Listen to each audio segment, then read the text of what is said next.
আমরা একটা অ্যান্টিএমিটিক ড্রাগ দেব, আমরা অ্যাসিড সিক্রেশন কমানোর জন্য ওষুধ দেব, সিক্রেটেড অ্যাসিডগুলো নিউট্রাল করার জন্য আমরা অ্যান্টাসিডস দেব, এবং আলসারটাকে কভার করার জন্য এক ধরনের যে ড্রাগ আছে সেটাকেও আমরা ইউজ করব, that also called antacids collectively.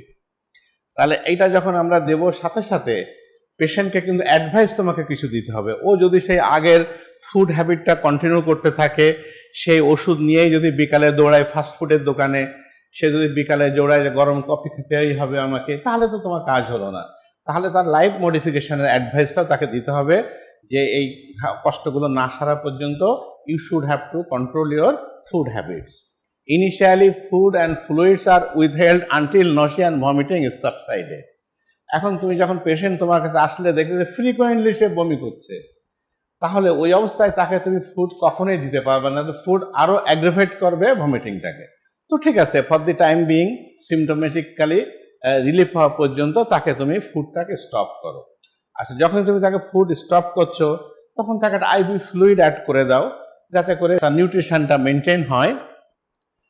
Once the client tolerates food, the diet includes decaffeinated tea, gelatin, toast and simple blended food. এবং এই ট্রিটমেন্টের পরে যখন দেখা যাবে যে তার ভমিটিং কমে গেছে এবং পেশেন্ট খুব খাওয়ার জন্য ডিজায়ার করছে, তখন তাকে তুমি সফট খাবার দিবে, যাতে করে তার এই আলসারটা অ্যাগ্রাভেট না করে। ঠিক আছে, সে যদি ক্যাফিনটা তাকে অ্যাভয়েড করতে বলতে হবে, স্পাইসেস ফুড অ্যাভয়েড করতে হবে, এবং হেভি মিলটাকে অ্যাভয়েড করতে হবে।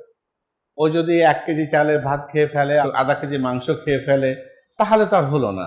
তাহলে এক কথায় আমরা বুঝবো যে যেহেতু আমাদের পেশেন্টের স্টমাকটা ডিজিজড হয়ে গেছে, স্টমাকটা উইক হয়ে পড়েছে ফর দিস মোমেন্ট, সো আমাদেরকে স্টমাকটাকে একটু রেস্ট করতে হবে, আবার লাইফটাও মেনটেন করতে হবে। সো তাকে স্মল অ্যান্ড ফ্রিকোয়েন্ট মিল দেব আমরা, যেটা সফট থাকবে, নন স্পাইসেস ফুড থাকবে এবং ইজিলি ডাইজেস্টেবল ফুড থাকবে।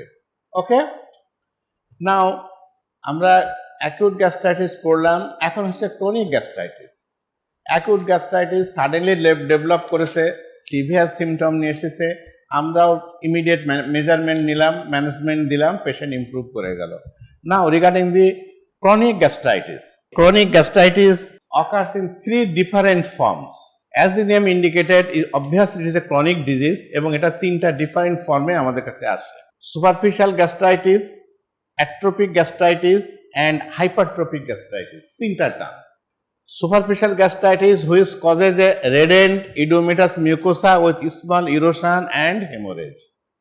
তাহলে সুপারফিশিয়াল গ্যাস্ট্রাইটিস যদি হয়, এটা ক্রনিক্যালি হচ্ছে, সেখানে একটা ক্যারেক্টারিস্টিক থাকছে কি, reddened edematous mucosa with small erosion and haemorrhage. মধ্যে মাঝে পেশেন্ট হেমোরেজ নিয়ে আসে, এন্ডোস্কোপি করলে একটা রেডেন্ড ইডোমেটাস আলসার পাওয়া যায়। হ্যাঁ, আর অ্যাট্রোপিক গ্যাস্ট্রাইটিসটা হচ্ছে কি, which occurs in all layers of the stomach. এটা ইজ মোস্ট ইম্পর্টেন্ট, যে স্টমাকের যে কটা লেয়ার আছে, অল লেয়ারগুলো ইনভলভ করে, develops frequently in association with gastric ulcer and gastric carcinoma. Atrophic gastritis is a precursor of gastric carcinoma. That is why it is important. All layer involved kore and is invariably present in pernicious anemia. It is characterized by a decreased number of parietal and chief cells. Atrophic gastritis টা যে কন্ডিশনে অ্যাক্লোরহাইডিয়া হচ্ছে, সেখানে এটা হচ্ছে, এবং এটা pernicious anaemia বলে যে ডিজিজটা আছে তার সাথে এটা রিলেটেড, এবং all the layers of the stomach is involved here. ঠিক আছে, তাহলে অ্যাট্রোপিক গ্যাস্ট্রাইটিসটা কিন্তু ভেরি মাচ রিস্কি থিং। এটা গ্যাস্ট্রিক আলসার এবং গ্যাস্ট্রিক কার্সিনোমার সাথে রিলেটেড। যদি আমরা যখন পেপটিক আলসার ডিজিজ পড়ব, তখনও আবার এই টার্মটা আসবে যে gastric ulcer and duodenal ulcer. তো gastric ulcer is more dangerous because এটা আমাদেরকে কার্সিনোমার দিকে নিয়ে যেতে পারে। অ্যান্ড হাইপারট্রপিক গ্যাস্ট্রাইটিসে কি হচ্ছে, হুইচ প্রডিউসেস এ ডাল and nodular mucosa with irregular thickened and nodular রুগী, হেমোরেজ অকার্স ফ্রিকোয়েন্টলি। কিছু কিছু ক্ষেত্রে পেশেন্ট পাবা যে ট্রিটমেন্ট করছো, গ্যাস্ট্রিক হেমোরেজ কন্ট্রোল হচ্ছে, আবার হচ্ছে। যদি এই পেশেন্টকে তুমি এন্ডোস্কোপি করতে পাঠাও, তাহলে দেখা যাবে তারা রিপোর্ট দেবে একটা নোডুলার মিউকোসা আছে, ইররেগুলার থিকেন, এবং যে স্টমাকের যে মিউকোসা যেটাকে আমরা রুগী বলি, এই রুগীটা হচ্ছে ইররেগুলারলি প্যাটার্নড। আর এরকম হলে আমরা বলবো হাইপারট্রফিক গ্যাস্ট্রাইটিস।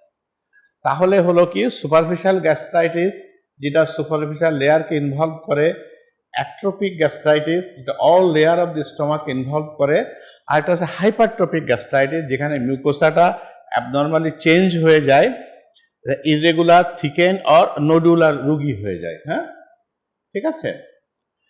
এর ভিতরে মোস্টলি ইম্পর্টেন্ট হচ্ছে কিন্তু অ্যাট্রোপিক গ্যাস্ট্রাইটিস, যেখানে যেহেতু এটা all layer of the stomach involve করে, এরা প্যারাইটাল সেল এবং চিপ সেলকে ড্যামেজ করে দেয়, যাতে করে ওখান থেকে তোমার অ্যাসিড সিক্রেশনটা, হাইড্রোক্লোরিক অ্যাসিড সিক্রেশনটা হয় না।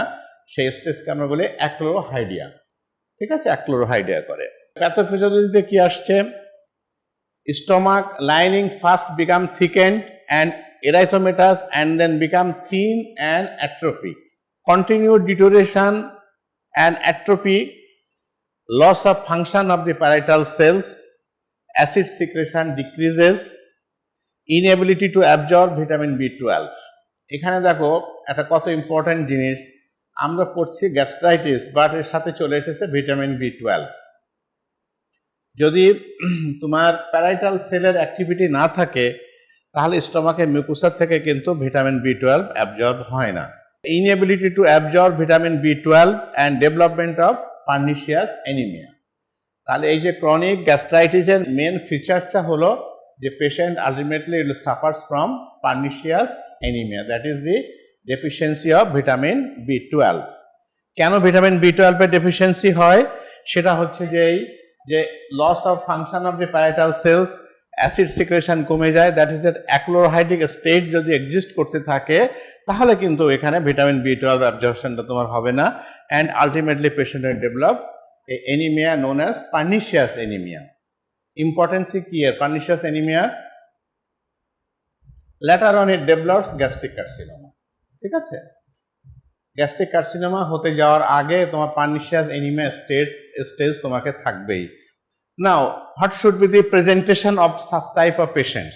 Manifestations are vague and may be absent because the problem does not cause an increase in the hydrochloric acid secretion. এখানে একটা মজার ব্যাপারটা হলো কি, অ্যাকিউট গ্যাস্ট্রাইটিসে যেমন তোমার হাইড্রোক্লোরিক অ্যাসিডের অত্যাচার রয়েছে, এখানে কিন্তু হাইড্রোক্লোরিক অ্যাসিডের কোনো অ্যাক্টিভিটি ওইভাবে নাই বলেই ম্যাক্সিমাম টাইমে পেশেন্টের কমপ্লেনটা ভেগ, যে কোনো স্পেসিফিক কোনো কমপ্লেন সে করতে পারছে না, কষ্ট আছে তার, বা ভালোভাবে বোঝাতে পারছে না, আমরা কোনো কনক্লুশনে আসতে পারছি না।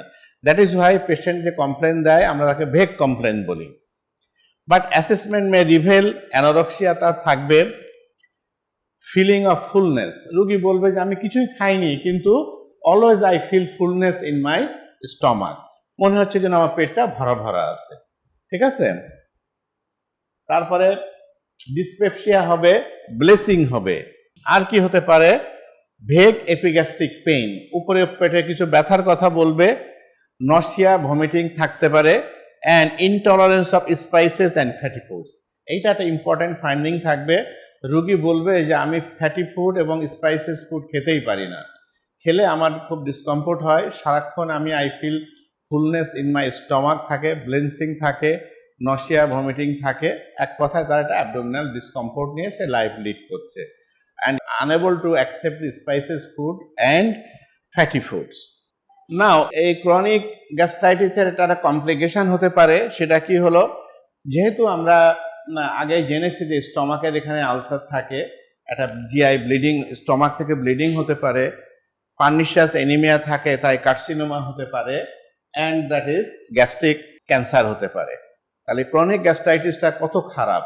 অ্যাকিউট গ্যাস্ট্রাইটিস আসলো, হাউ মাউ করে তোমাকে একেবারে গেলাম গো বাবা গো মা গো করতে করতে আসলো, তুমি ট্রিটমেন্ট দিলে, ম্যানেজমেন্ট দিলে, পেশেন্ট ভালো হয়ে চলে গেল, ব্যাস গুড। কিন্তু এটা যে অল্প অল্প করে হচ্ছে, কি কমপ্লেন নিয়ে আসছে, it is unable to decide, but দেখো সে কত ক্ষতি করছে। হ্যাঁ, তোমাকে পার্নিশিয়াস অ্যানিমিয়া করছে এবং আলটিমেটলি গ্যাস্ট্রিক ক্যান্সার করছে। ব্লিডিং তো কমন একটা ম্যানিফেস্টেশন তার। নাও এটাকে ম্যানেজমেন্ট করবা কিভাবে? এটাকে এই অবস্থায় কি ছেড়ে দেবা? Discomfort may lesion with a bland diet, small frequent meals, antacids, মানে ওই যে কমন জিনিস, আমরা তাদেরকে বলবো যে তুমি অল্প অল্প করে বারে বারে খাবে, তাকে অ্যাসিড সিক্রেশন কমানোর ড্রাগ দেব, আলসার রিলিফ করার জন্য ড্রাগ দেব। হ্যাঁ, আর কি করব, এক্ষেত্রে একটা জিনিস থাকতে পারে, এইচ পাইলোরি ইনফেকশন থাকতে পারে। এই ক্রনিক গ্যাস্ট্রাইটিসের ক্ষেত্রে অ্যাসোসিয়েটেড একটা ফাইন্ডিংস আসে কি, এইচ পাইলোরি ব্যাকটেরিয়া মে প্রেজেন্ট। হেলিকোব্যাক্টার পাইলোরি যদি থেকে থাকে, ইট মাস্ট বি ইরাডিকেটেড। ঠিক আছে, এর জন্য স্পেসিফিক ড্রাগ আছে, সেখানে এইচ পাইলোরি ইরাডিকেশনটা খুব important. If on first week of this regime does not succeed the eliminating of the H. pylori bacteria, the regime may be repeated for an additional week. আমরা H. pylori eradication-এর জন্য 3টা drug combinedly use করে থাকি, হ্যাঁ, that you know, এবং সেটা আমরা দিলাম পেশেন্টকে। 1 সপ্তাহ পরেও যদি এই কমপ্লেনটা থেকে থাকে, আবারও আরেকবার কোর্সটা রিপিট করা যেতে পারে, but H. pylori infection must be eradicated. তারপরে কি দেখো, if pernicious anemia develops, যদি আমরা এর ভিতরে পার্নিশাস এনিমিয়া ডেভেলপ হয়ে যেয়ে থাকে, তাহলে তখন কি করতে হবে, পার্নিশাস এনিমিয়া ট্রিটমেন্ট করতে হবে। What is the treatment? এটাই যে এনিমিয়া, নাম হচ্ছে pernicious anaemia, but iron containing iron দিলে কিন্তু এটা কারেকশন হয় না। It needs vitamin B12 injection monthly for the reminder of the client's life. তাহলে কতদিন ধরে দিতে হবে? এটা একবার যখন ডেভেলপ করে গেছে, তখন প্রতি মাসে একটা করে injection rest of the life তোমাকে দিয়ে যেতে হবে, না হলে কিন্তু এই পার্নিশাস এনিমিয়াটা কারেকশন হবে না প্রপারলি। ঠিক আছে, তাহলে এইভাবে তুমি এই ক্রনিক গ্যাস্ট্রাইটিসটাকে প্রিভেন্ট করতে পারবা বা ট্রিট করতে পারবা। Now this is much about the gastritis. তো তাহলে আমরা গ্যাস্ট্রাইটিস বুঝলাম, it is the inflammatory disease of the gastric mucosa, may be acute or may be chronic. Acute হলে কেন অ্যাকুট গ্যাস্ট্রাইটিস হচ্ছে? মোস্টলি ডিউ টু সাম মানে bad food habits, এই সমস্ত কারণের জন্য হচ্ছে, অথবা ফুড পয়জনিং এর জন্য হচ্ছে, এবং তার ম্যানেজমেন্টগুলো খুব সহজ, পেশেন্ট ইমপ্রুভ করছে। But chronic gastritis, it is difficult to diagnose and difficult to treat, এবং আলটিমেটলি এখানে একটা ভয়ঙ্কর ডিজিজ হতে পারে, that is the gastric carcinoma. So we must have to treat the chronic gastritis vigorously, and it needs the treatment of vitamin B12 injection rest of the life. So this is much about the gastritis.